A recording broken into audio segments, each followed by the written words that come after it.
Et on a des frères de 30 ans. Quand on dit, où sont les jeunes? Moi, je dois 30 ans à jeune. Où sont mon colo? Oh, je suis orphelin à l'âge de 40 ans. Un orphelin de 40 ans. Oh, mon père et ma mère est mort. À 40 ans, les éternels enfants qui aiment toujours dire, je suis un jeune. Jeune. À 30 ans, jeune. Imagine que tu fuis de te marier jusqu'à l'âge de 50 ans. Ce qu'on a 50 ans, est-ce que tu vas draguer comme si tu étais en 1970? Otindi ba parents ba que ne se go balé. Alors que ça sous bon temps comme en Facebook.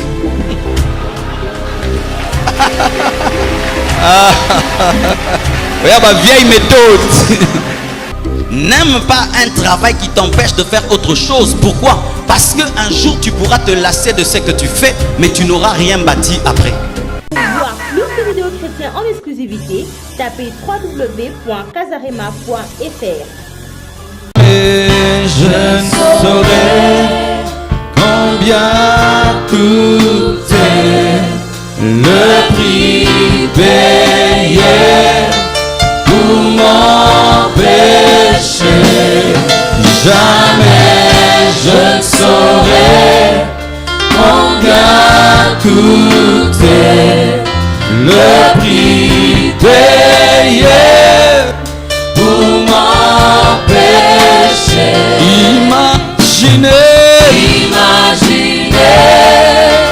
le prix.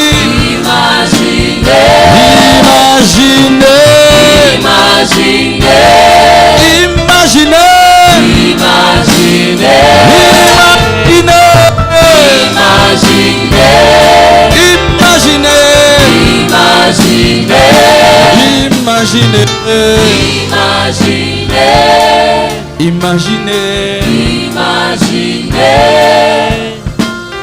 Zala pembeni nanga.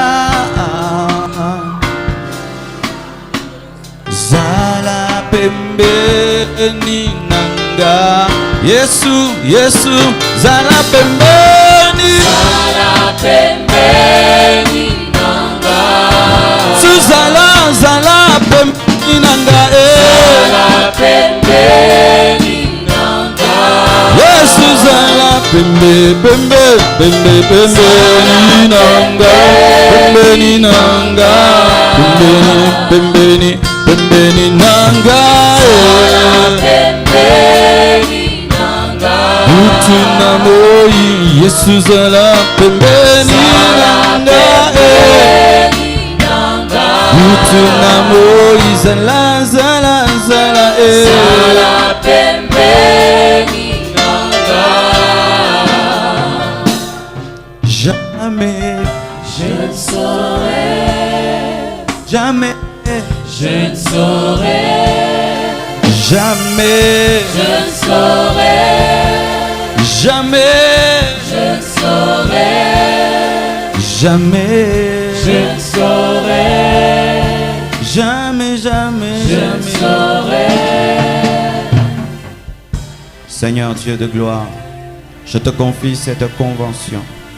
Je prie, Père éternel, qu'elle soit une grande convention qui bénira les hommes, qui bénira les femmes. Donne-nous la capacité de l'organiser chaque année.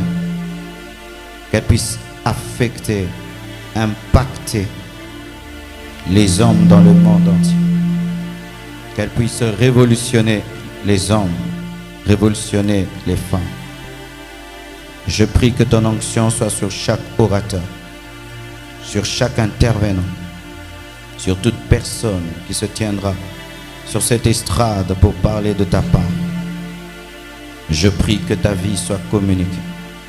Je prie qu'au-delà de ce que nous pensons et demandons, que ta main, ta force et ta puissance se manifestent et se révèlent. Je détruis tous les projets du diable contre cette convention. Je paralyse les puissants de ténèbres et je déclare la bénédiction, la révolution pendant ces 5 jours. Merci pour la naissance de Tché, comme la DNM, la DNC, les 30 matins. Merci pour cette vision qui naît aujourd'hui. Que toute la gloire et l'honneur te reviennent. Au nom de Jésus. Amen. Acclamons le Seigneur très fort. Salue ton voisin de gauche et de droite. Est-ce qu'il y a moyen de me donner un son stable, s'il vous plaît? Ça fait un bout de temps, j'ai pas un bon son. Un bon son stable. Le micro est tellement bon, les baffles sont tellement bons, donc je ne comprends pas pourquoi le son n'est pas bon. Salue ton voisin de gauche et de droite, dis-lui équilibre. Aujourd'hui, je veux seulement introduire. Amen.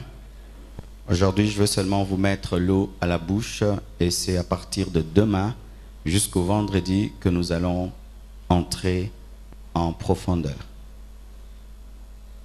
Nous allons nous tenir debout afin de lire 2 versets des Écritures. Nous sommes dans 1 Thessaloniciens 5, verset 23 jusqu'au verset 24 tout d'abord. 1 Thessaloniciens 5, 23 à 24. Vous y êtes? Nous sommes debout, s'il vous plaît. Nous lisons 1, 2, 3. Allons-y. Que le Dieu de paix vous sanctifie lui-même tout entier et que tout votre être, esprit, âme et corps soit conservé irréprochable lors de l'avènement de notre Seigneur Jésus.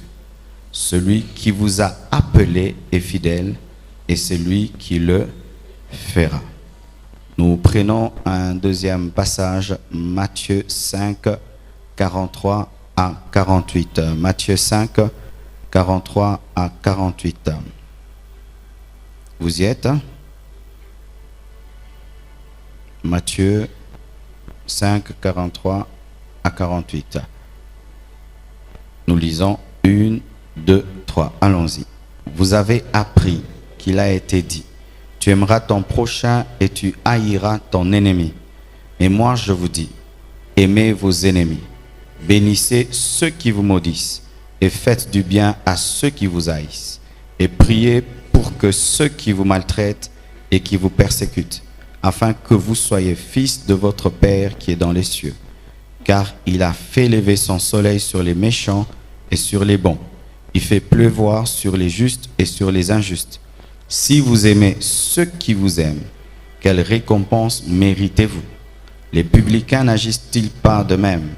Et si vous saluez seulement vos frères, que faites-vous d'extraordinaire? Les païens n'agissent-ils pas de même? Soyez donc parfaits, comme votre Père céleste est parfait. Asseyez-vous, s'il vous plaît. Le livre de Thessaloniciens a été écrit par Paul.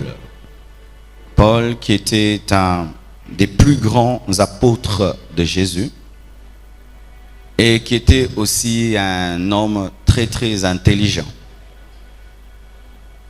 Et voilà qu'il dit quelque chose de très très important qui révèle déjà l'invitation de Dieu à l'homme, l'invitation à l'équilibre. Il dit ceci: que le Dieu de paix vous sanctifie lui-même, tout entier. Pas une partie de vos vies, tout entier, pas une partie. C'est pourquoi l'évangile doit toucher tous les domaines de la vie de l'homme. Amen. Tout entier. Et que tout votre être, et maintenant il définit l'être de l'homme, il dit l'esprit, l'âme et le corps, soit conservé irréprochable lors de l'avènement de notre Seigneur Jésus. Pas seulement l'esprit, pas seulement l'âme, mais aussi le corps. L'esprit te permet d'être conscient de Dieu, l'âme te permet d'être conscient de toi et le corps te permet d'être conscient de ton monde extérieur. Par le corps, je peux savoir qu'il fait froid, qu'il fait chaud. Par l'âme, je peux savoir ce que je sens, ce que je désire. Et par l'esprit, je peux être en contact avec Dieu. Il ne parle pas seulement de la sanctification de l'esprit, mais aussi de l'âme, mais pas seulement de l'âme, aussi du corps. Dans l'esprit, il y a la dimension de l'adoration. Dans l'âme, il y a la dimension des émotions, de la volonté, du conscient, de l'inconscient, du subconscient. Et dans le corps, il y a tout ce que nous connaissons, la sexualité, le manger, le boire. Mais il dit que Dieu puisse toucher toutes les parties de votre vie. Pourquoi? Parce que le Dieu que nous prions est un Dieu équilibré. L'homme chrétien commence à échouer dans la vie lorsqu'il croit que Dieu est déséquilibré, qu'il ne s'occupera que de son esprit, sans s'occuper de son corps, sans s'occuper de son âme. Dieu touche le corps, l'âme et l'esprit. Amen. C'est pourquoi vous voyez sur cette estrade, il y a la chair pour vos esprits et pour vos âmes.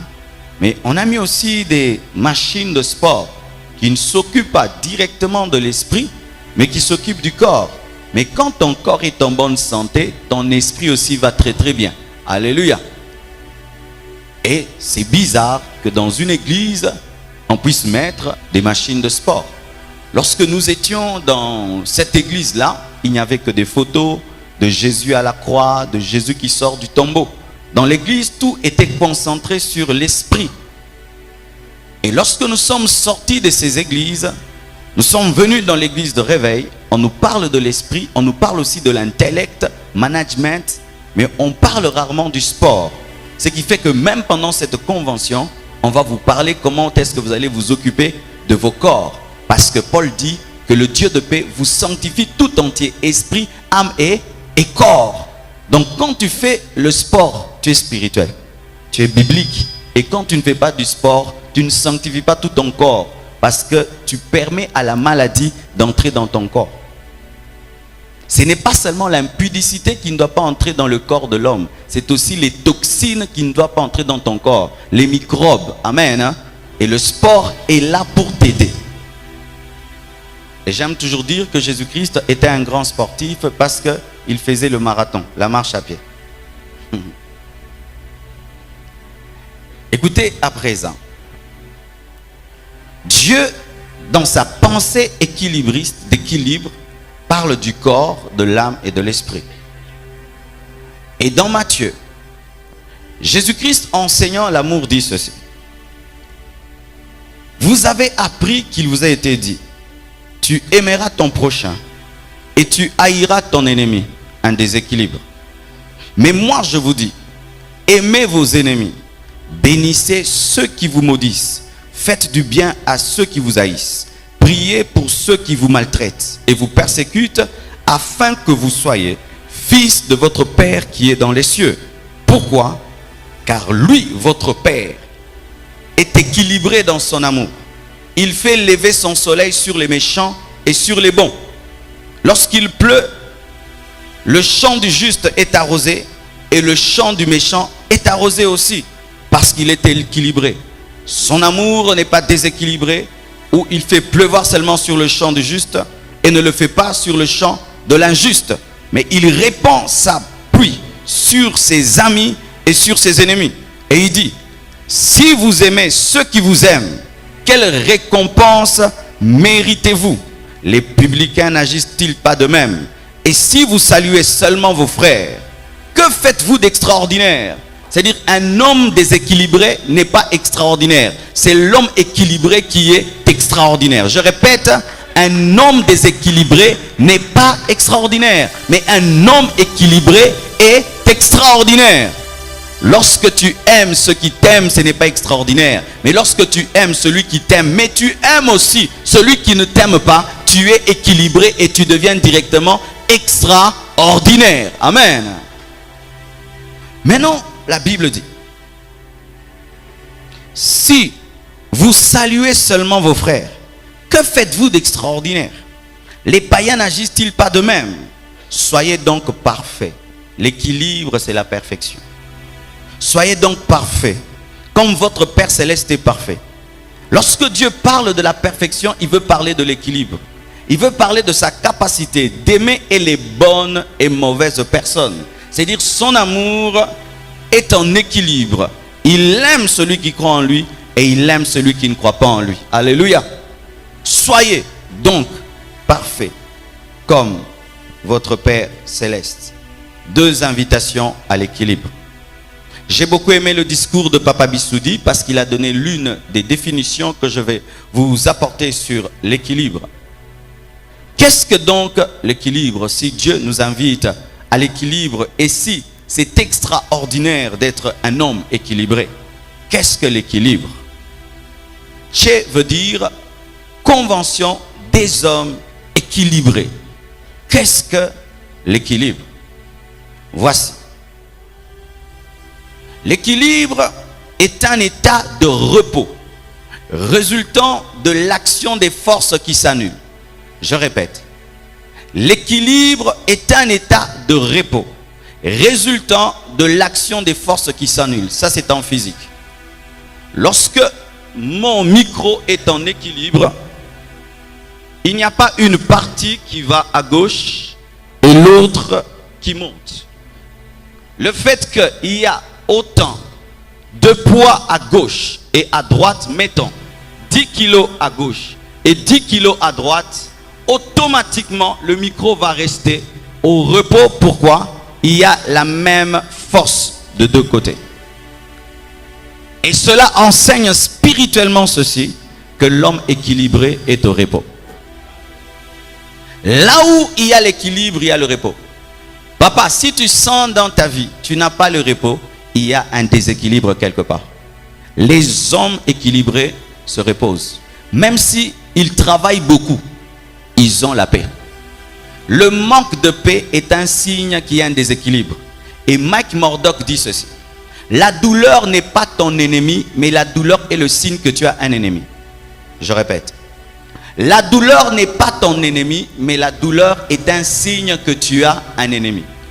Lorsque j'ai mal au dos, cette douleur n'est pas mon ennemi.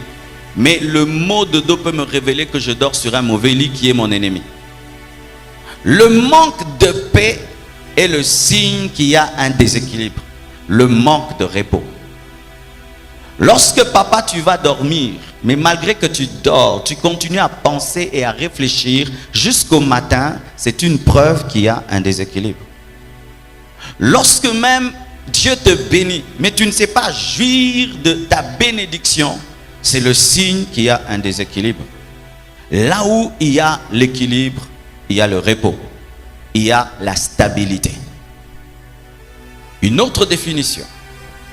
L'équilibre est un état de stabilité émanant de l'équidistance des forces. Je répète, l'équilibre est un état de stabilité émanant de l'équidistance de forces. En d'autres termes, c'est une stabilité qui vient lorsque rien n'est négligé. Je répète, l'équilibre est une stabilité qui vient lorsque rien n'est négligé. L'équidistance des forces révèle qu'il n'y a pas une force qui est privilégiée par rapport aux autres. Et lorsque toutes les forces sont mises ensemble de manière harmonieuse, c'est alors qu'il y a l'équilibre qui est une stabilité. Alléluia. Lorsque une table est posée, elle a 4 pieds. Si vous enlevez un pied, il va se faire que le poids va aller vers le coin sans pied et la table va tomber. Il n'y a point d'équidistance. La stabilité de la table provient d'une chose, le poids est distribué de manière égale dans les 4 coins. C'est ce qui amène l'équilibre, la stabilité. Un homme équilibré est stable. Amen. Il est stable. Même s'il ne gagne pas un grand salaire, vous sentez qu'il est stable. Il est stable. Dans le peu qu'il a, il est stable. Et lorsque Dieu l'enrichit, il est stable. L'équilibre se caractérise par le repos, la paix et la stabilité. Que Dieu nous donne dans cette église des hommes stables, des hommes paisibles, des hommes au repos. Au nom de Jésus. Alléluia. Donc, c'est une répartition harmonieuse et bien réglée. Une répartition harmonieuse est bien réglé. Donc, l'équilibre est une beauté. Là où il n'y a point de répartition harmonieuse et bien réglée, il y a de la laideur. Un homme équilibré est un homme beau. Et sa vie est belle. Il a le temps pour son esprit, le temps pour son âme et le temps pour son corps. Il a le temps pour sa famille, le temps pour ses amis, le temps pour son église. Il a une belle vie. L'équilibre est une répartition, pas une concentration. Je répète.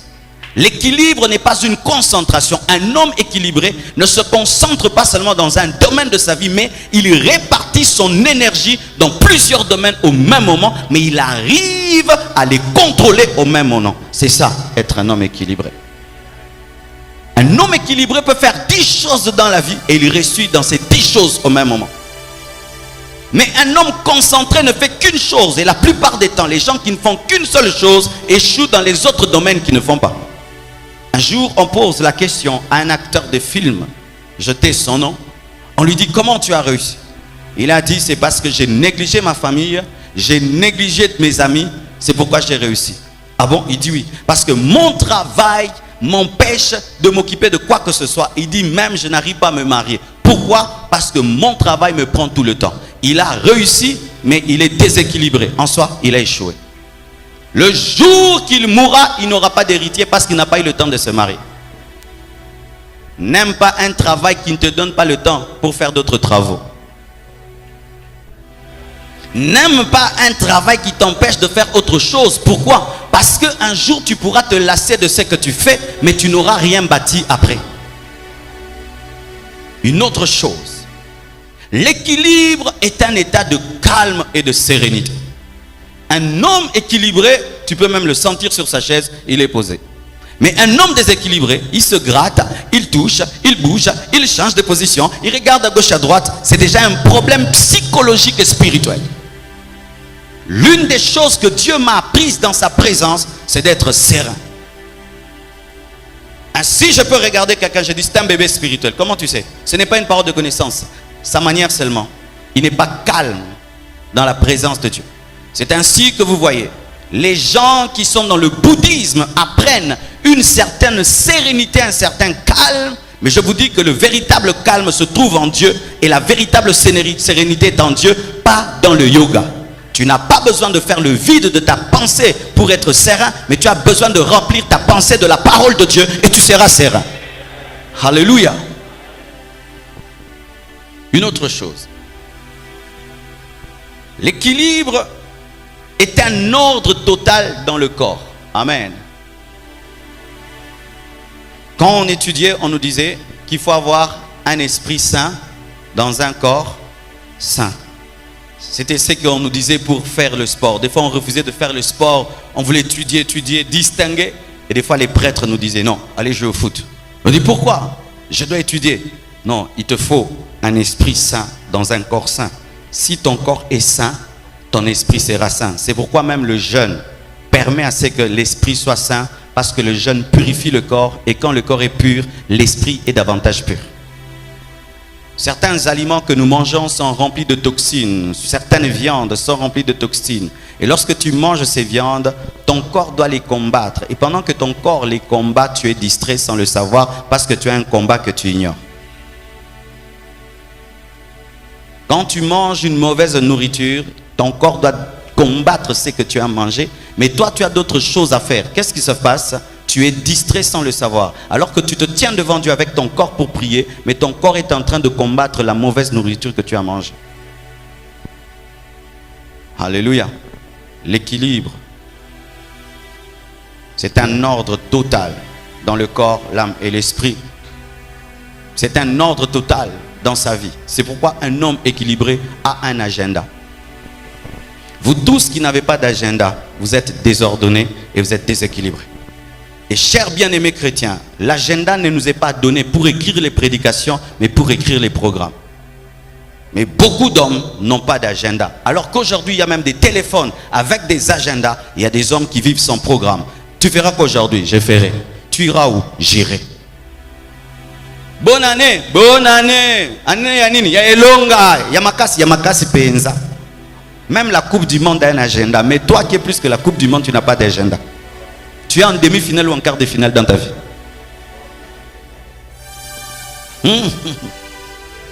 Il y a des hommes qui n'ont pas d'agenda. Et je vous assure, lorsque j'étais étudiant, j'avais un agenda. Je n'avais pas l'argent pour acheter un agenda. J'achetais un cahier quadrillé. Je le divisais en parties de la semaine.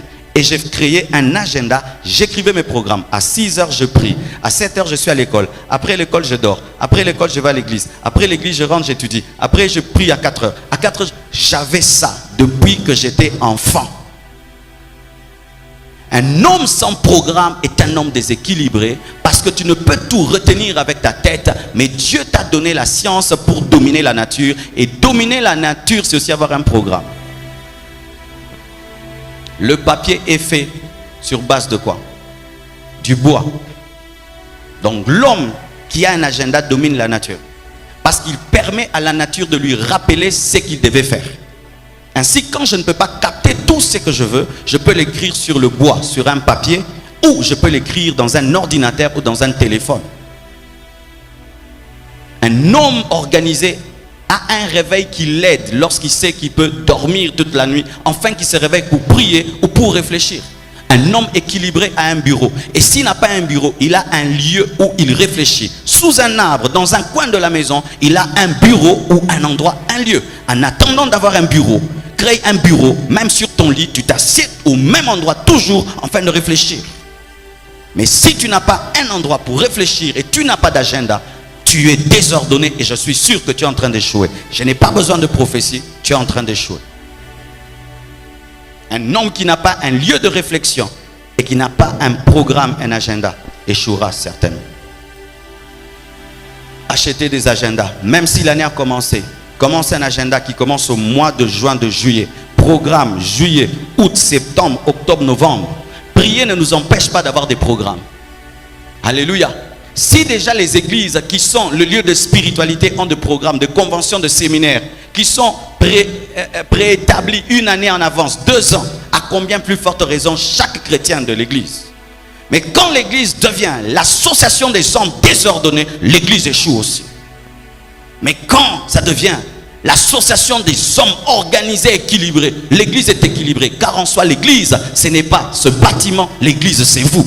Et donc, si vos vies ne sont pas organisées et vous n'avez pas le temps pour réfléchir sur vos vies, l'église est en train d'échouer. La grandeur de l'église, ce n'est pas la beauté de cette chair, ni cette décoration, mais la capacité que vous avez à tailler vos vies, à organiser vos vies, à fixer des buts et à les atteindre avec Dieu. Qu'est-ce que vous avez programmé cette année? Quel est ton programme cette année? Quel homme tu as décidé de devenir avec Dieu cette année? Qu'est-ce que tu es en train de poursuivre spirituellement, matériellement, financièrement, socialement? Qu'est-ce que tu es en train de poursuivre? Là où il y a l'équilibre, il y a l'ordre, l'organisation. Mais, j'ai beaucoup réfléchi sur l'homme. Il n'a pas seulement quelques éléments à mettre en équilibre et en harmonie, mais tellement d'éléments, tellement de domaines, tellement de choses qui doivent se mélanger. Et se mélanger au même moment. Il n'y a pas un domaine qui dit « j'attends ». Tous ces domaines viennent vers toi et tu dois en faire un équilibre harmonieux. Dis à ton voisin, c'est difficile. Si je te dis que c'est facile, je ne suis pas un humain. C'est facile pour un ange, mais ce n'est pas facile pour un homme. Des fois, la vie, c'est comme jongler. Les jongleurs primaires, ils jonglent avec 2 choses. N'est-ce pas? Si seulement on leur ajoute 3, une tombe. Mais il y a des jongleurs qui jonglent avec 10 choses. Tu te dis, mais comment il fait? Mais la vie, c'est même pas jongler avec 10 choses. C'est des fois jongler avec 1000 choses. Mais rien ne doit tomber. C'est pourquoi mon introduction aujourd'hui, je l'introduis avec compassion. Quand je regarde mon frère, je ne le connais pas. Mais je suis sûr qu'il ne se bat pas contre une seule chose. Ni contre 2, ni contre toi. 3, peut-être 10 choses, 20 choses, mais il doit réussir dans tous les domaines de la vie. Ce n'est pas facile. Pas du tout facile. Surtout en RDC. Où en plus, le lieu où tu jongles aussi te combat parce qu'il bouge. Déjà, tu dois être stable, mais là où tu jongles aussi, ça bouge. Alors, tu peux faire un programme. L'année prochaine, je ferai, mais l'année prochaine, le taux du dollar grimpe. Tout est changé. L'homme qui est ici, il doit veiller sur son corps. Aujourd'hui, un homme qui a un gros ventre comme moi, comme ça, ce n'est plus bien. Vous savez ça? Vous savez, mes frères, que d'ici là, les hommes avec des gros ventres, ce sera difficile de te marier parce que les femmes maintenant, elles veulent des tablettes en chocolat.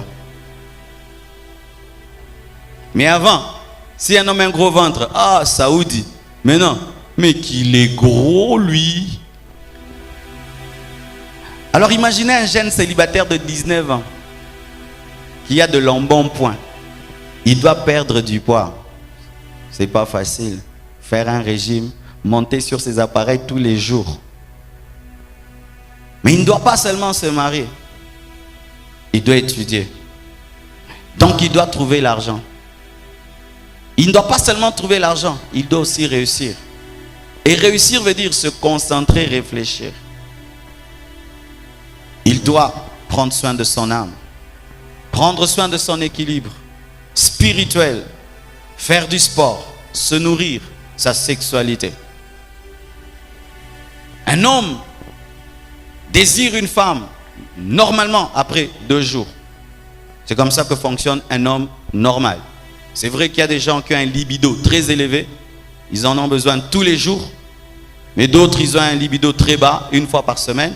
Mais un homme normal, après 2 jours, il désire une femme. Celui qui est marié n'est pas satisfait par sa femme, ou sa femme n'en veut pas, ou sa femme en veut trop plus que lui. Et celui qui est célibataire, il n'a pas de femme. Va-t-il se masturber ou prier? Les problèmes des hommes. Chaque matin, tu te réveilles, ton corps est prêt, mais il n'y a pas de femme. Tu as besoin de ta femme, elle est indisposée. Et la Bible te dit qu'en cette période-là, il ne faut pas la toucher. Que vas-tu faire? Jeûner, prier, regarder une prédication. Les problèmes des hommes. Tu dors, pas, tu as une pollution nocturne. Ah, j'ai des maris de nuit. Des femmes de nuit. Ce n'est pas toujours les femmes de nuit. Toute pollution nocturne n'est pas une femme de nuit. Des fois, c'est seulement un débordement du trop plein. Le corps seulement s'en débarrasse. C'est comme quand la femme prépare. Des fois, il y a l'eau qui sort. Pourquoi? Nzunge et toki makasi. Parce que tant que toki trop, c'est bim non. Tu vas chasser une femme de nuit qui n'existe pas.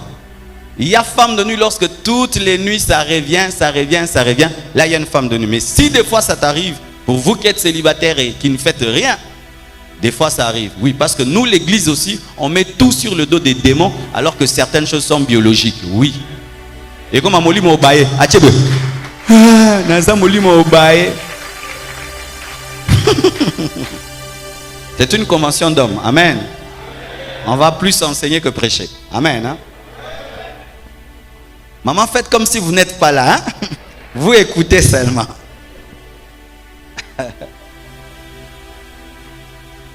Les problèmes sexuels.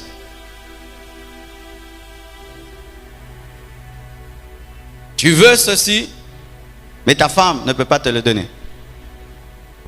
Tu désires cela, elle ne sait pas le faire. Mais tu es chrétien, tu pries beaucoup. Mais pendant que tu fais ça, il y a aussi le loyer qui t'attend. Donc tu as un problème sexuel, mais un problème avec les bailleurs aussi. Si tu oublies le bailleur pour te concentrer sur ta sexualité, on va te chasser de la maison. Et si tu te concentres sur chercher seulement la maison sans te concentrer sur ta sexualité, un jour tu peux être adultère. Il faut jongler.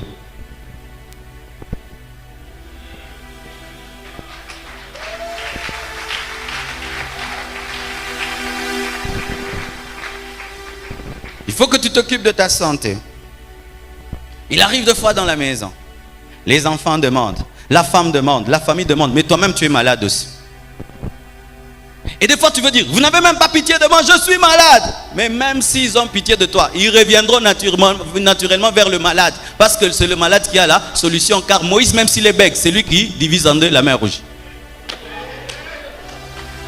Je suis malade. Papa, ne crie pas tout le temps je suis malade. Parce que c'est toi Moïse, même si tu es bègue, ouvre en deux la mer Rouge.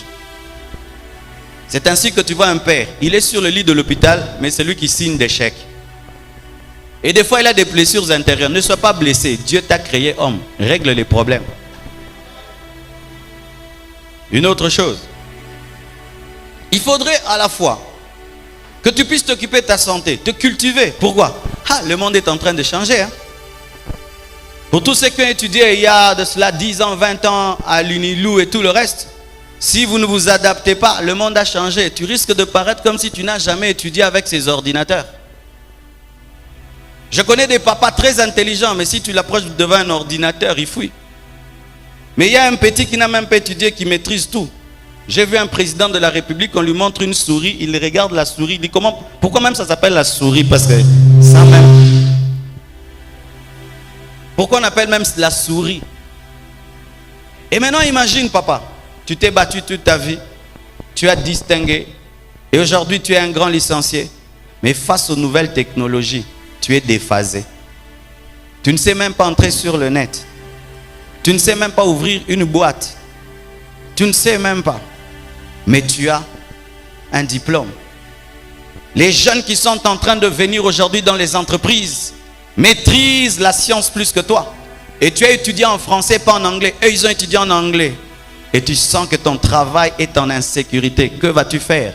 Et pendant que tu sens ton travail en insécurité, il y a un de tes enfants qui commence à fumer. Tu apprends le laptop, tu veilles sur Pichou. Car si tu te concentres sur te mettre à jour technologiquement et tu oublies ton enfant, tu auras un bonheur dans le domaine de ta carrière, mais quand tu entres seulement chez toi à la maison, tu poses la question où est-ce qu'il est? Il n'est pas encore rentré alors que c'est 23 heures, tu perds la joie. C'est difficile d'être un homme. C'est difficile d'être un homme.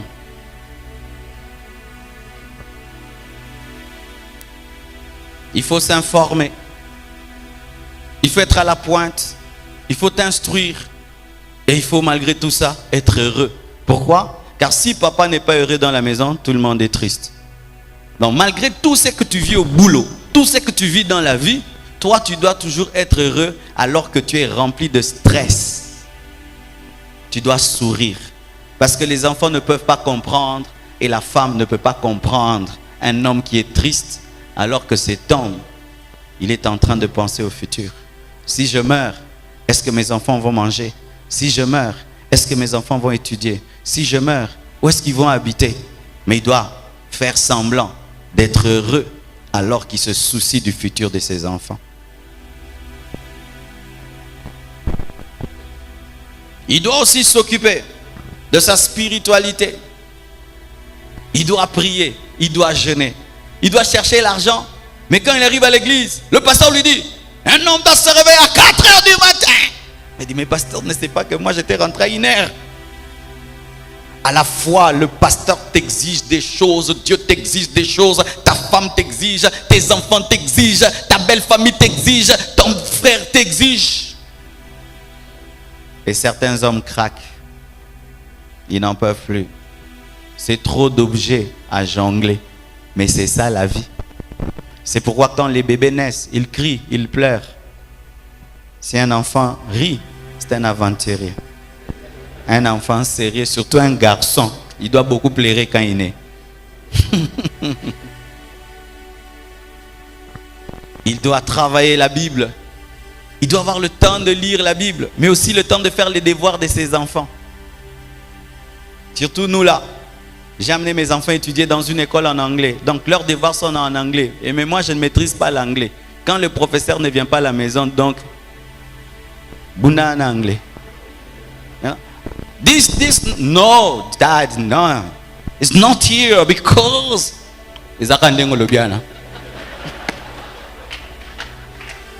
Papa, tu as fait mon devoir, j'ai eu 0. Mais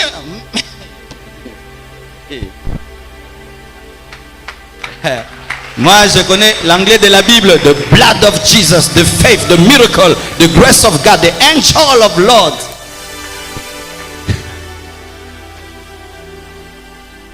Mais tu ne peux pas être seulement un pasteur. Tu dois aussi t'occuper de leurs devoirs. Tu dois aussi être papa. Mais l'église aussi doit grandir. Mais les enfants aussi doivent voir papa qui s'occupe d'eux comme un papa. Pas un papa pasteur, un papa Marcelo. Un jour, mes enfants me disent, tes fidèles ne savent pas que tu as des enfants. Ils ne te laissent pas te reposer. Moi, quand je serai grand, je ne serai jamais un pasteur. Et dit, oh, que Dieu te donne le repos. C'est le plus grand cadeau que j'ai besoin pour toi. Mon fils m'a dit ça. Donc, il m'a observé. Quand c'est moi, je m'habille bien. Il dit, tu vas à l'église? J'ai dit, oui. On savait. Et ils savent que si papa part dimanche à 7h, il rentre à 15h, 16h. Ces derniers temps, comme on a le 2 cultes, je rentre après le premier culte pour préparer le deuxième. Il dit, tu es déjà là? J'ai dit, je suis là, mais je répare encore. Hein, tu prêches des fois. Mais je dois arriver à leur faire aimer mon travail. Donc je peux bien prêcher ici. Si mes enfants n'aiment pas mon travail, je ne suis pas heureux. Équilibrer tout ça. Des fois, on veut même dire aux parents, vous ne nous avez pas signalé que la vie était comme ça, hein? Ça t'arrive jamais de dire ça? Tu n'es pas encore marié? Bienvenue. Arrive. Et des fois, tu vis tout ça. Personne ne sent que tu vis ça. Ils te prennent pour un homme très fort. Alors que tous les jours, tu dois lutter. Lutter. Lutter. Pour ramener le pain à la maison. La nourriture à la maison. Mais ils trouvent que c'est normal d'avoir ça. Alors que tu dois lutter tous les jours. Et des fois, tu as besoin de quelqu'un qui t'encourage. C'est pourquoi les mamans, vous qui êtes là, vous qui voulez vous marier, qui êtes mariés, vous avez des elombés dans vos maisons. Un homme qui sort, il te ramène l'argent. En ce temps de la fin, respecte-le, honore-le. Pourquoi? Il peut aussi être comme tous les autres hommes qui ne ramènent rien à la maison. Un homme qui prend soin de toi, respecte-le, honore-le. Un homme qui prend soin de lui, de sa femme, de ses enfants, de sa belle famille, de sa famille. C'est un gaillard. Maman, vous avez des gaillards à côté de vous. Vous avez des gaillards. Mais des fois, les femmes trouvent cela normal. Donne-moi, donne-moi. Elles disent même plus merci, elles sont habituées. On ne s'habitue jamais à la souffrance d'un homme ni à sa sueur. C'est pourquoi même Dieu, il veut tout le jour qu'on lui dise merci. Même Dieu. Quand il te donne le souffle de vie, tu dis merci. Mais est-ce qu'il a transpiré? Il n'a pas transpiré. Maintenant, c'est lui qui transpire.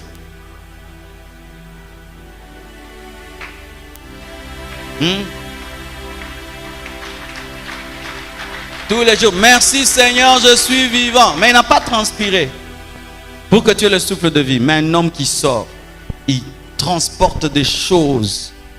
Surtout si tu as un mari qui a un travail physique qu'il fait. Comme je vois des fois mon travailleur, il vient chez moi à 8h, il rentre des fois à 16h, 17h. Et il ramène l'argent à sa femme, elle ne dit pas merci. Ça c'est l'argent du sang. C'est quoi un $10? C'est pas un $10, c'est son sang. Il pouvait s'enivrer sur la route et ne rien ramener. S'il ramène, il faut lui dire merci. Et quand il sort, il faut l'encourager. Il ne doit pas seulement travailler, il doit aussi travailler son image. Il doit avoir des beaux habits pour se sentir bien aussi. Il doit aussi acheter de nouveaux habits. Il doit aussi acheter des nouvelles chaussures. Pourquoi? Il côtoie des amis qui s'habillent bien. Il côtoie des amis aussi qui sont bien parfumés. Il a des relations où ses amis sont bien. Lui aussi aimerait être bien. Mais pendant qu'il cherche les vêtements, les enfants n'ont pas de nouveaux vêtements. Maintenant il se dit, moi, pour aller travailler ou les enfants? Tout ça sur un homme. Il doit aussi avoir l'onction. Parce qu'aujourd'hui, l'occultisme règne dans les entreprises. Si tu n'as pas une puissance surnaturelle, tu es dominé. Ses amis touchent aux fétiches, sont dans la franc-maçonnerie, loge et tout le reste. Mais lui, à l'église, on lui dit, tu dois craindre Dieu. Et il doit maintenant prier, avoir la puissance. Pourquoi? Il sent que lorsqu'il ne prie pas, il va au boulot. Il ne sait pas être au maximum de sa force. Il doit avoir l'onction. Il doit dominer les occultistes. Mais en attendant, des fois, on propose plus à ses amis qui sont occultistes et lui qui est chrétien. Des fois, il vient à l'église, il a des questions. Mais qui peut croire qu'il a des questions? Il est en cravate, il est en veste, il a laissé une belle voiture dehors. Qui peut croire que cet homme-là, en cravate, en veste, se pose des questions existentielles?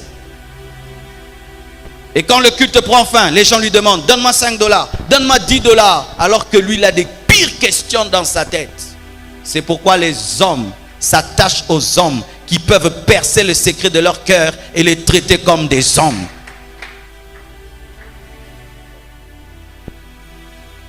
Un roi un jour a vu un rêve. Il a dit, je ne le raconte pas. Racontez-moi mon rêve. Et lorsqu'on lui a raconté son rêve, on lui a donné l'explication. Il a dit, tu deviens ministre. Pourquoi? Les grands hommes aiment ceux qui percent leurs véritables problèmes. Car un homme, il doit toujours faire semblant d'être fort. Il doit toujours montrer qu'il est fort. Mais les hommes ne sont pas forts tout le temps. Des fois, ils sont faibles. Mais il doit toujours montrer qu'il est fort, qu'il est capable, qu'il tient. Parce que si le capitaine de l'équipe commence à pleurer, tout le monde va pleurer. Ce n'est pas facile d'être un homme. Ce n'est pas facile. Il doit rester fidèle à sa femme, cet homme.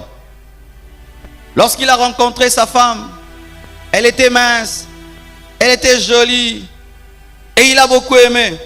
Mais lorsqu'il met sa femme dans la maison, elle devient négligente. Elle s'habille n'importe comment, elle se coiffe n'importe comment, elle ne se lave pas, elle devient désordonnée, elle devient une autre femme. Mais il doit aimer cette femme qu'il n'aime pas. Parce qu'il ne l'a pas choisi. Il avait choisi l'autre. Il vit avec une autre.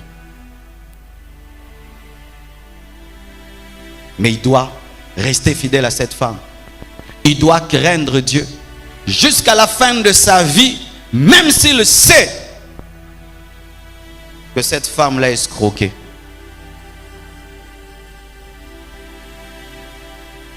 Mais il doit venir à l'église. Il danse.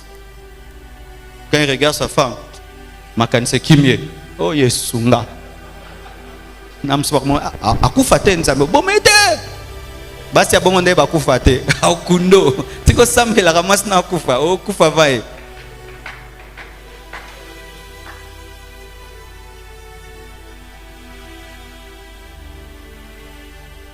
Il dort avec une femme qu'il insulte le matin, qu'il insulte le soir. Mais il doit venir à l'église, chanter, adorer. S'il veut divorcer, le pasteur lui dit, frère, tu es suspendu. Frère, tu iras en enfer. Mais il vit l'enfer.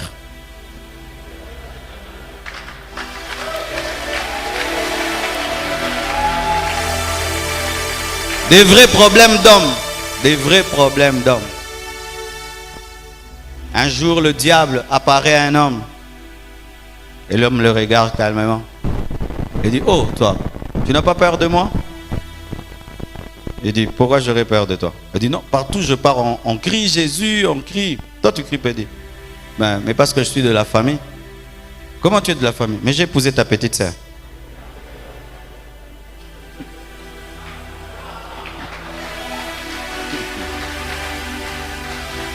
J'ai une femme tellement mauvaise qu'elle doit être ta petite sœur. Alors si déjà je vis avec ta petite sœur, mais toi ton grand frère, tu es un beau frère seulement.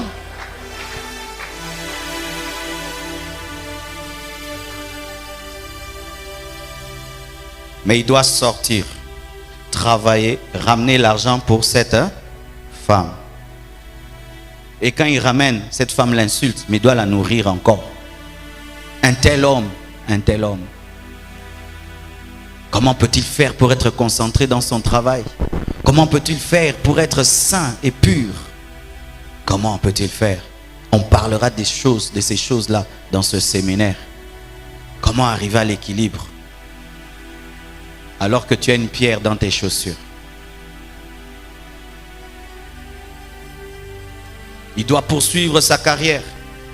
Il ne doit pas seulement travailler, il doit monter de grade. Il ne doit pas seulement travailler chez les autres. Demain, il rêve de devenir patron. Au début, il peut aimer son salaire. Demain, il veut plus parce qu'il y a toujours d'autres besoins. Il avait un salaire d'autant, mais il n'avait qu'un seul enfant. Un enfant vient, mais le salaire reste stable. Mais les besoins grandissent. Le même salaire, 3 enfants, 4.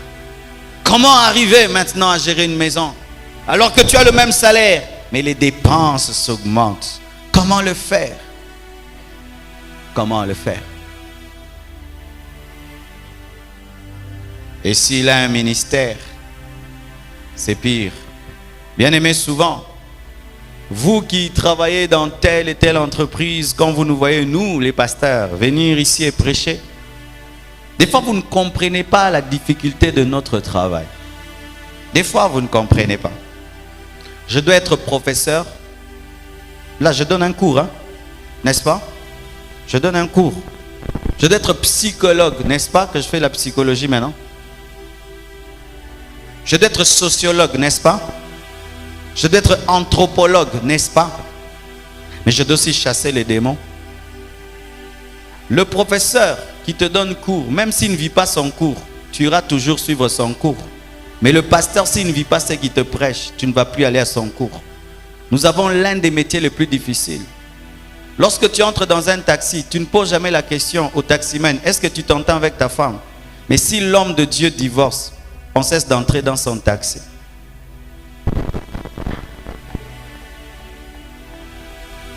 Nous, notre vie privée touche à notre travail. Mais vous, souvent, votre vie privée ne touche pas. Tant que tu es un bon travailleur, ton patron t'accepte. Mais mon patron à moi, si seulement je n'ai plus une bonne vie, il rend le contrat. Et vous, quand vous revenez à la maison, le travail prend fin. Mais le mien, il continue. D'ailleurs, il est plus grand à la maison qu'à l'église. Parce qu'à la maison, je dois prier des heures et des heures. Et quand est-ce que j'ai le temps pour mes enfants, le temps pour ma femme? Quand tu travailles de 6h à 16h, tu finis tout, c'est pour tes enfants, ta femme. Mais moi, quand je dis Amen, le travail continue, mais sous une autre forme. Mais les pasteurs, ils font rien. Nous aussi, les pasteurs, on a des blessures pastorales. De servir des gens qui ne comprennent pas le niveau de ton travail dans leur vie. Ils trouvent que tu es un beau parleur qui parle seulement. Mais que je te donne ma chair pendant 2 mois, parle. Et que les gens viennent et qu'ils te trouvent intéressant. C'est pourquoi, serviteurs de Dieu, je sais que l'équilibre dans vos vies est encore trop difficile. Trop difficile. Mais la solution est quelque part. Pendant cette convention, nous allons en parler. Acclamons Jésus.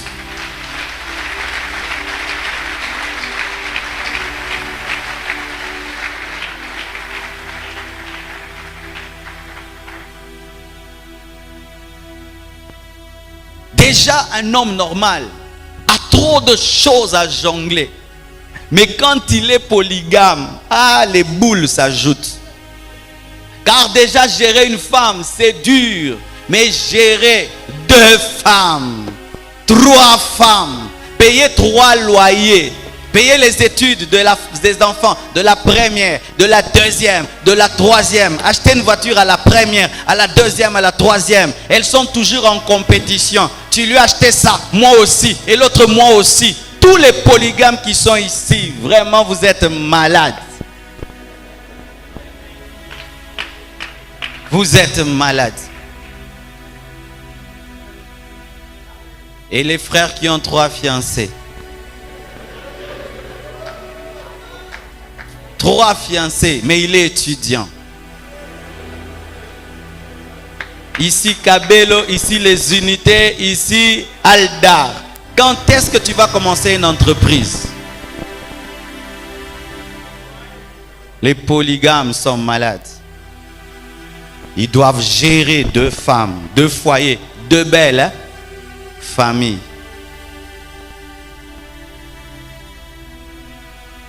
Dans la Bible, il y a un homme qui a vécu tout ce que j'ai dit. Il s'appelle Abraham. Abraham, quand vous lisez sa vie de Genèse 12 à Genèse 15, c'est extraordinaire. J'ai besoin d'un frère avec... j'ai besoin de 8 frères, s'il vous plaît. 9 frères. Je vais expliquer la vie d'Abraham. 9 frères, s'il vous plaît. Bien habillés, hein, ça va passer sur Internet, donc... Non, bien habillés, attendez. J'ai besoin seulement des choristes. C'est seulement les choristes, c'est bon. Comme les choristes sont en uniforme, c'est bon. Il faut aussi travailler l'image, hein, c'est l'équilibre. Tout est beau alors que tout continue à être beau, n'est-ce pas?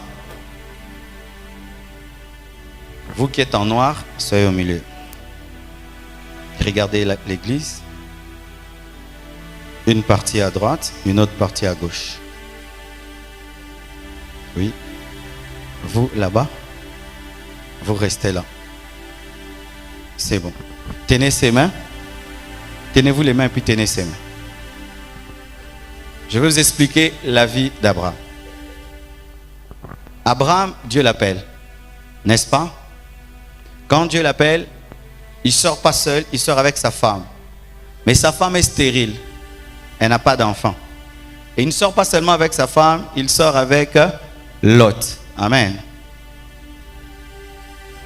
Et après des années, les enfants tardent de venir. Sarah lui dit d'aller vers Agar. Amen. Avec Agar, il a un enfant qui s'appelle Ismaël. Mais après des années, Dieu lui donne des enfants avec Sarah. Ils ont Isaac. Mais un jour, Dieu revient et lui dit, donne-moi Isaac. Il devient tellement riche que les gens qui sont autour de lui commencent à avoir peur de lui, à le jalouser, au point où il commence même à rembler les trous qu'il a creusés et il doit faire des alliances avec eux. Il va même en guerre pour libérer Lot. Il a un butin et il y a des rois qui se tiennent devant lui. Il donne sa dîme à Melchisédek. Mais pendant tout ça, Dieu lui dit, crains-moi, aime-moi plus que tout. À la fin de sa vie, il a un souci. Son fils est riche, mais il n'a pas de femme. Il doit chercher une femme pour son fils. La femme qu'il aimait beaucoup meurt. Il doit vivre sans elle et chercher d'autres femmes qui vont remplacer Sarah qu'il a aimée. Tous les jours, un test d'équilibre. Vous tirez, vous tirez. C'est ça la vie des hommes. Ici, Ismaël te tire, Isaac là-bas te tire. Ici, Sarah te tire, Agar là-bas te tire. Ici, Dieu te tire, mais l'autre qui est ton neveu aussi a besoin de toi. Il faut à la fois qu'il puisse satisfaire l'autre qui est dans sa famille, mais aussi satisfaire Dieu. Il y a lutte entre ces deux enfants, ce sont ses enfants. Un jour, sa femme lui dit, prends ma servante, il va vers elle. Quand il prend la servante est enceinte, la femme qui l'envoie est fâchée. Maintenant, qu'est-ce que tu veux? Je prends ta servante. Maintenant qu'elle est enceinte, tu es fâché. Et quand maintenant, sa femme lui dit, chasse Ismaël. Il dit, c'est mon enfant. Maintenant, Dieu vient et dit, oui, fais ce que ta femme dit. Maintenant, il dit, hein? Tirez-le. C'était ça la vie d'Abraham. Un jour, Dieu parle, il fait. Un jour, Sarah parle, il fait. Un jour, Isaac vient, il aime. Quand il aime, Dieu revient, donne-le-moi. Il donne, ne tue plus. Coco Abraham. Je te donnerai un enfant. L'enfant tarde. Il prend Ismaël. Non pas Ismaël, Isaac. Mais Isaac vient. Il dit, donne-le-moi. Mais c'est celui qui... Donne-le-moi parce que tu l'aimes trop. Ça va, je te le donne. Ça va, j'ai déjà vu. Ne donne plus. Tous les jours, il doit chercher l'équilibre.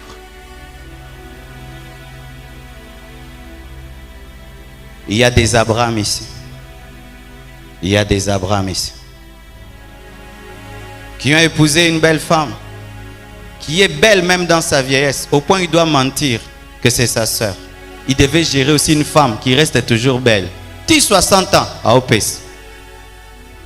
Mais ce que le patron a l'ignoré trop. Parce que ce que tu es fort, ou le même sale. C'était ça le problème d'Abraham. Il avait une femme aussi canon. C'est-à-dire, s'il va quelque part, il dit, on va me tuer. Dis que je suis... Comment faire? tu dois gérer la communion avec Dieu, mais tu dois gérer aussi une jolie femme. Où tout le monde te dit, ta femme est belle, ta femme est belle, ta femme est belle, ta femme est belle, ta femme est belle, ta femme est belle, ta femme est belle, ta femme est belle. Au biscuit, on a ce numéro 5.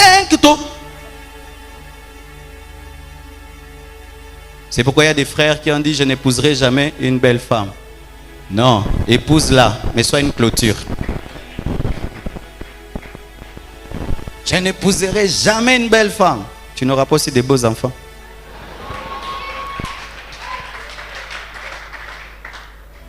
Et ce qui est bizarre dans la vie, Abraham réussit en tout. Il devient riche, prospère. Et on peut dire cet homme a la paix. Non, il n'a pas la paix. Il voit qu'il est en train de partir, mais il voit son fils, qui est son héritier, qui est entouré de mauvaises femmes. Et il doit tout faire avant de partir, qu'il épouse une bonne femme. C'est terrible dans la vie. Tu dois te battre pour étudier. Tu dois te battre pour avoir ton diplôme. Mais après, tu dois étudier, travailler. Mais pas seulement travailler. Tu dois monter de grade. Tu dois aussi te marier, fonder une famille. Pas seulement fonder une famille. Tes enfants aussi doivent étudier. Ils doivent aussi réussir dans la vie. Pas seulement ça, ils doivent aussi se marier. Pas seulement se marier, ils doivent aussi avoir des enfants. Et on voit un homme jusqu'à la fin de sa vie. Il a des défis et des défis. Et dans sa vie, il devait traiter avec des rois, faire des alliances avec Abimelech, offrir sa dîme même à Melchisedec. Il devait aller en guerre, donc il devait faire aussi la politique et la diplomatie. Abraham était un politicien et un diplomate, car il traitait avec des rois et il savait faire des alliances. Mais il devait aussi être un bon père de famille, il devait aussi être un prophète, il devait aussi être un modèle, être le père de la foi. Tout ça lui-même.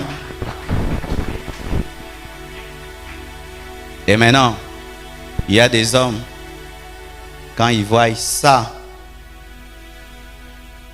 Baskimi, Abinatiki, vie, Master Kimi Komba. Non, ba la raté. Koutouné non te ababi. Hein, ils avouent.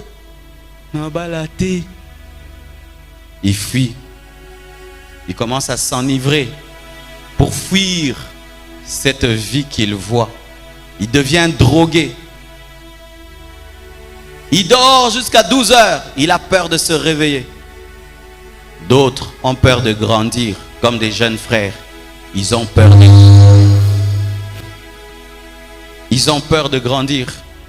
Parce qu'ils ne veulent pas assumer les responsabilités de la vie. Quand il voit son père, comment est-ce qu'il paye 10 Minerval.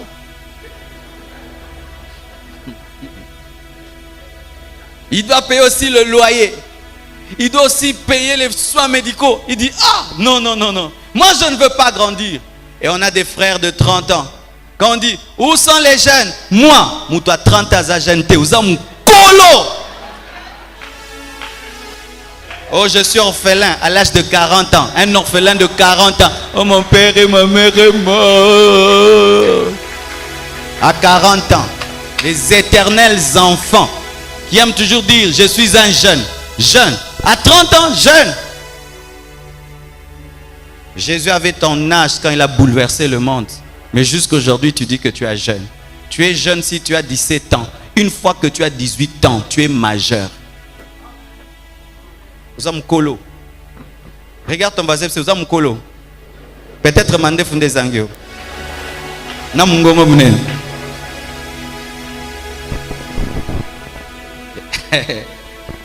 Il fuit la vie. Il fuit parce que il dit non, je ne peux pas. C'est trop me demander. Mais sache ceci. Ce n'est pas parce que tu sors du déséquilibre que tu as équilibré ta vie, ton déséquilibre t'attend. Ce n'est pas parce que tu fuis tes défis que tes défis sont relevés. Tes défis t'attendent. Et pire, tes défis se gangrènent. Et ça va nécessiter une amputation pour que tu évolues. C'est comme une maladie, une plaie que tu ne soignes pas, ça va gangréner. Et ce qui devait te faire mal quand on soigne va réclamer une amputation. Le défi que tu fuis t'attend, mais il va te demander un plus grand prix à payer. Imagine que tu fuis de te marier jusqu'à l'âge de 50 ans. Est-ce qu'on a 50 ans de est-ce que tu vas draguer comme si tu étais en 1970. Otindi ba parents ba kende yepse ko balé. Alors que ça sous bon temps comment Facebook.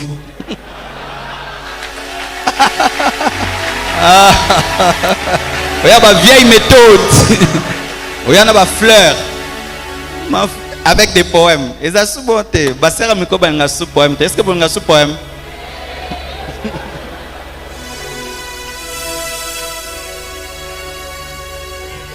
Le défi que tu fuis t'attend. C'est comme la circoncision. Si tu refuses de te circoncire à 8 jours, tu te circonciras un jour. Mais la cicatrisation et le cri que tu pousseras sera connu de tous. Mais si tu es bébé, les couches vont couvrir, on ne saura pas. Relève le défi maintenant. Arrête de fuir la vie. Reviens à ta place. Car la Bible dit que le Dieu qui vous a appelé le fera. Tu n'es pas seul. Je dis, tu n'es pas seul. Je dis, tu n'es pas seul. Tu n'es pas seul. Dans ce déséquilibre, tu n'es pas seul. C'est pourquoi la Bible dit, je ne vous abandonnerai pas. Je ne vous délaisserai pas. Mais je serai avec vous jusqu'à la fin des temps. Dans la vallée de l'ombre de la mort, je ne crains aucun mal, car tu es avec moi. Ta houlette et ton bâton me rassurent. Alléluia. Ton Dieu s'appelle Jéhovah Shammah. L'Éternel toujours présent. L'Éternel toujours présent. Il ne traite pas que les problèmes des femmes. Il traite aussi les problèmes des hommes. Et d'ailleurs, avant de créer une femme, il avait créé un homme. C'est toi le leader. C'est toi le leader. C'est toi le leader. C'est toi le leader. Et il est avec toi. Il sait qu'être un homme c'est difficile.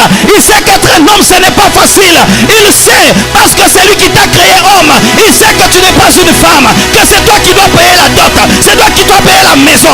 Étudier les enfants. Il sait cela. Et il est avec toi.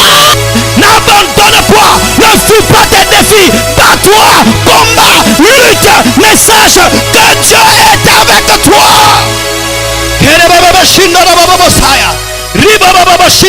Dieu est avec toi quand tu ne sais pas payer le minerval. Il est avec toi quand tu ne sais pas payer le loyer. Il est avec toi lorsque tu es dépassé.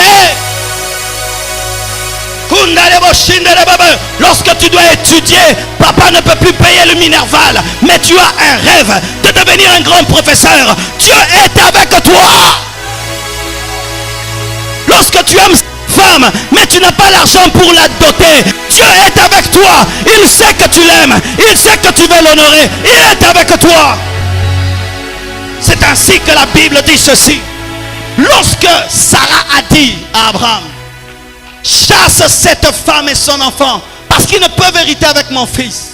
Et qu'Abraham était déséquilibré, dit, qu'est-ce que je veux faire?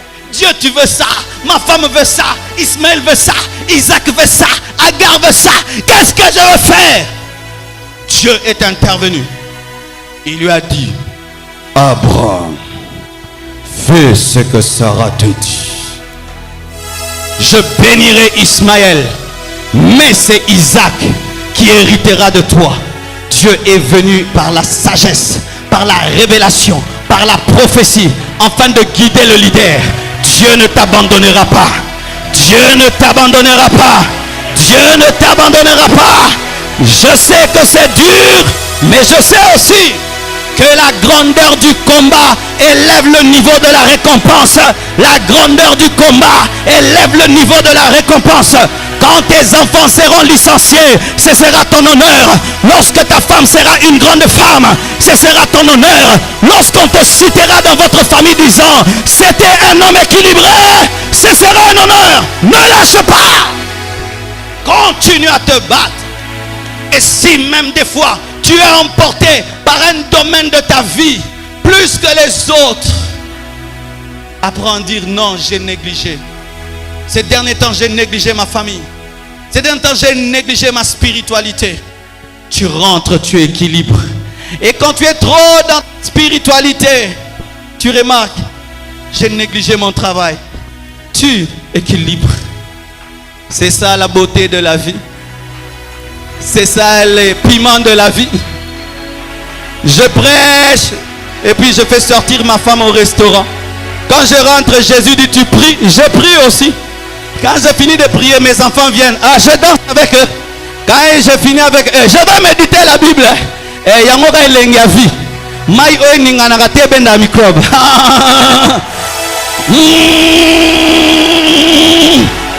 Au lieu de maudire tes difficultés, embrasse tes difficultés, célèbre tes difficultés. Dis ma vie est difficile, mais avec la grâce de Dieu, je tiens le coup. Oh. J'aimerais parler à un homme qui est fatigué, un homme qui n'en peut plus. Il est déprimé, mais il ne peut pas le dire, il ne peut pas le montrer. Il y a quelqu'un qui te connaît, il le sait, et il s'approchera de toi. Il viendra te secourir et t'appeler vaillant héros. Alors tu trouves que tu es battu, il dira, vaillant héros, lève-toi, continue la course, sois fort, ce n'est pas fini. Abraham est mort, rassasié de jours et rassasié de richesses. Mais est-ce qu'au début c'était facile? Il a menti dans sa vie. Il a menti dans sa vie. Abraham a menti dans sa vie. Il a manqué de foi dans sa vie.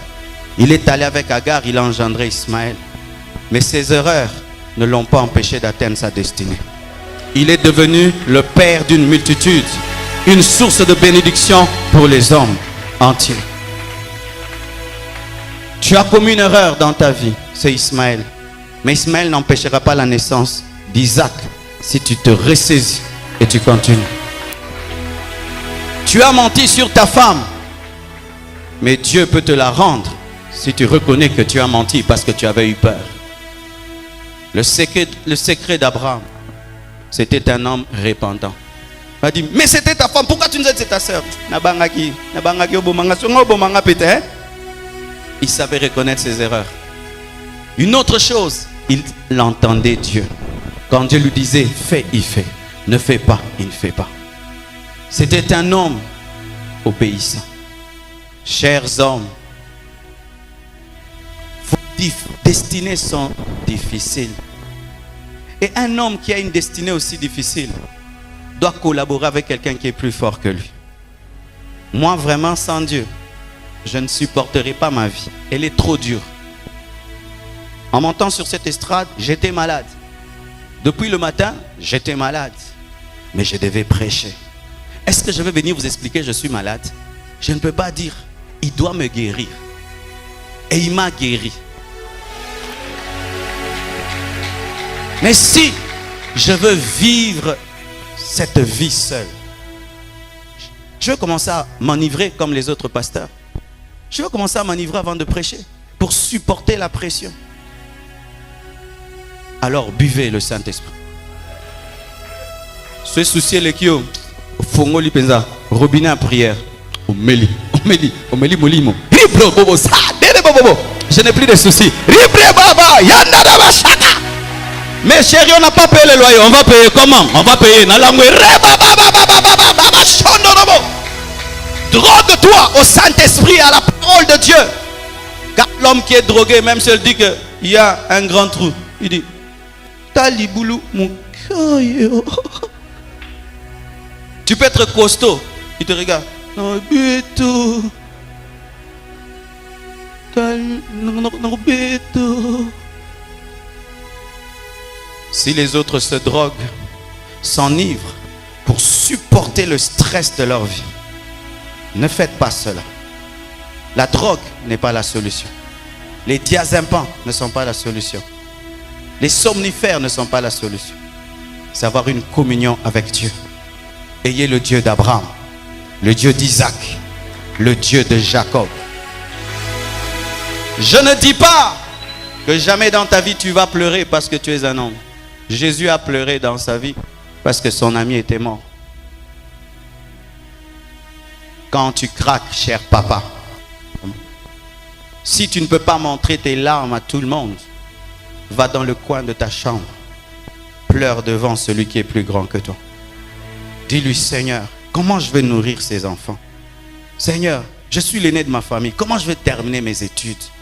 Seigneur, si moi j'échoue, et mes petites sœurs, Seigneur, tu pleures devant lui. Il te parlera. Il te parlera. Il te parlera. S'il a même pu entendre la voix d'Ismaël, qui n'était pas le fils de la promesse dans le désert, à combien plus forte raison, toi qui as reçu Jésus-Christ comme Seigneur et Sauveur? Aujourd'hui, les Arabes sont bénis, ils sont riches à cause du cri d'Ismaël.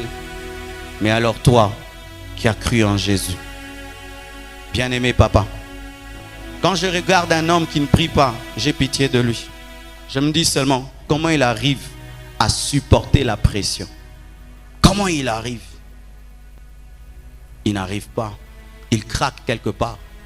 C'est pourquoi vous voyez un homme, plus il devient riche. Il commence à avoir des petites femmes à gauche et à droite. C'est pour se déstresser. Parce qu'il a trop de stress. C'est pourquoi, chère maman, si tu es un homme qui commence à monter en dignité, apprends à le détendre. Sinon, il ira regarder la télévision appelée Bathsheba. C'était l'écran géant de David.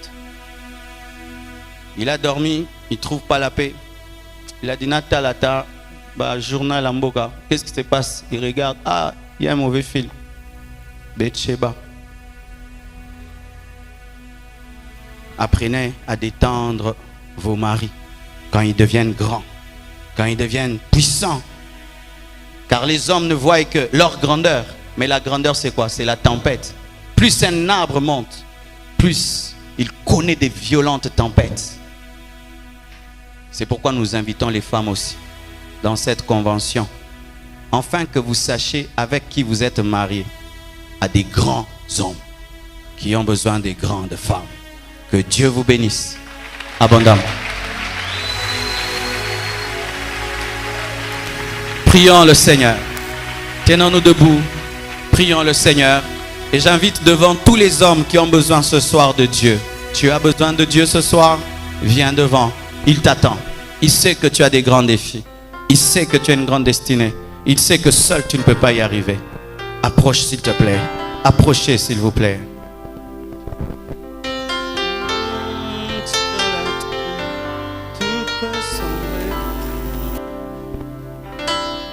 Prions au nom de Jésus.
Prions au nom de Jésus.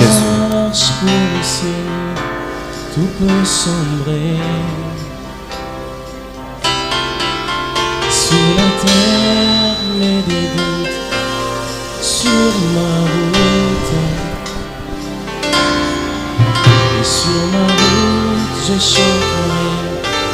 Tu es fidèle. Emmanuel.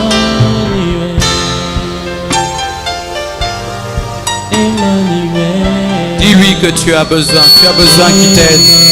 Emmanuel. Emmanuel. Je chanterai ta fidélité. Emmanuel. Je chanterai ta fidélité. Emmanuel. Emmanuel, Emmanuel. Emmanuel, Emmanuel, laisse-moi te dire que je t'aime. Laisse-moi te dire que je t'aime. Laisse-moi demeurer toujours avec toi. Oui, te dire, je suis amoureux. Laisse-moi demeurer toujours avec toi.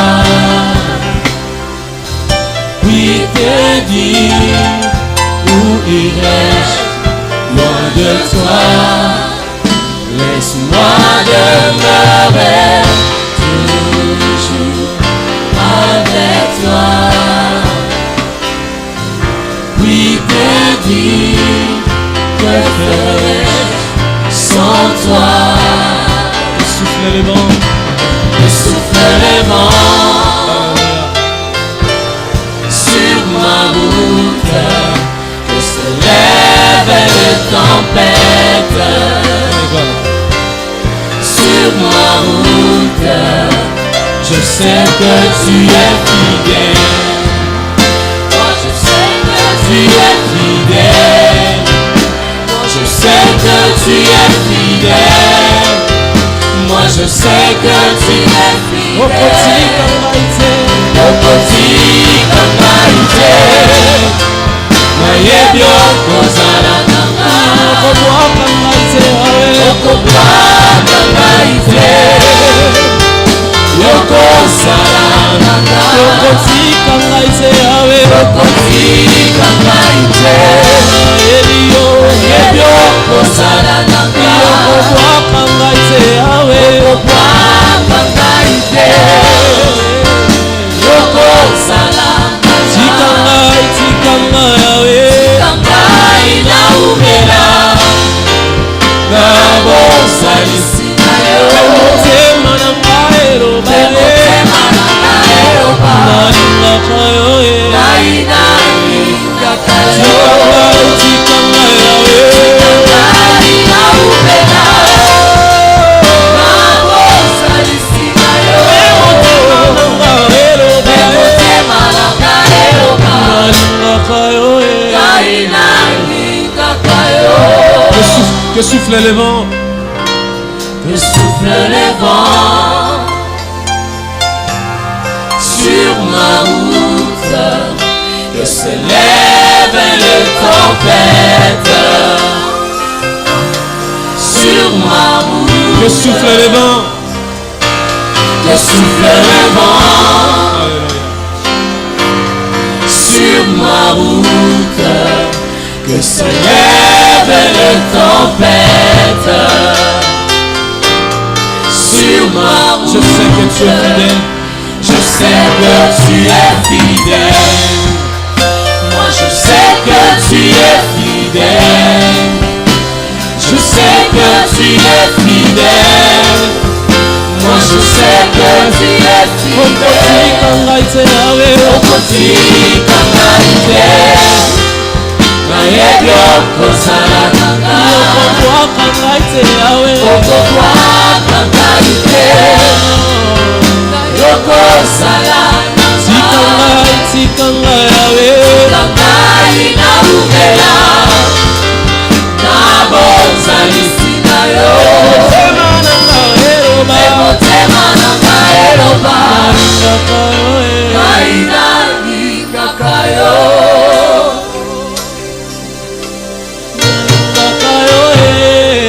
Seigneur Dieu de gloire, je prie pour tous ces hommes et toutes ces femmes. Ils ont besoin de toi. Ils ont besoin de toi. Ils ont besoin de toi. Koregeziteregazai. Kirigamazindregazando revokai. Rinda gazinde rebegende rebosha.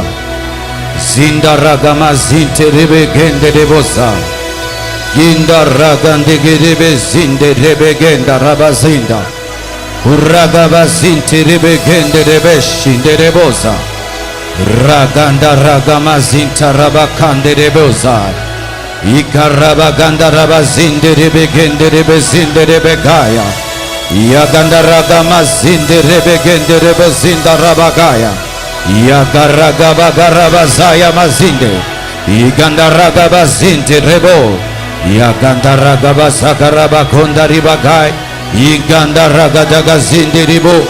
Yagabarago dege zige remahanda rabaha. Yakabarabakunda robozaya. Igambaraga zite rebo gondo. Yagamazinde rebegende rebo. Yagamazinde rebegende rebo go. Yagamagama rabazinde riboge. Ike manigo rebo zinde rebo goya. Igamorobo zinde rebo go. Yakamani mogo zinde ribokai. Yekamani mazindi riboge. Ikamiri gozimiri bige. Ikimini libri gozimiri gige. Ikimini mirihe. Kumbro kosiki ribokoya. Anda minigeya. Iskamani minire. Orobo kozi birikaya. Akamini lebrogo. Ikimiri bikonde rebeshe. Kande reko sikiribo. Sibiri bikonde rebege diribo shodolobo. Ikimini lebrogo siya. Kandara gama gama gama gama gama gama gama gama gama gama. Gama gama gama gama gama gama gama gama. Zibrogo zibrogo zibrogo zibrogo niribiribi. Niribiribi gindiribibi. Koska minileria. Hagamani minileria. Hagamani minileria. Higemene merira. Rubra babo sotolobokea. Kamini lebro nikibio. Waskampari wosiye na. Wababa mama mama mama yandere bebe shindoro bobo bobo. Tu n'as jamais été seul. Tu n'as jamais été seul. Tu n'as jamais été seul. Tu n'as jamais été seul. Il a toujours été avec toi.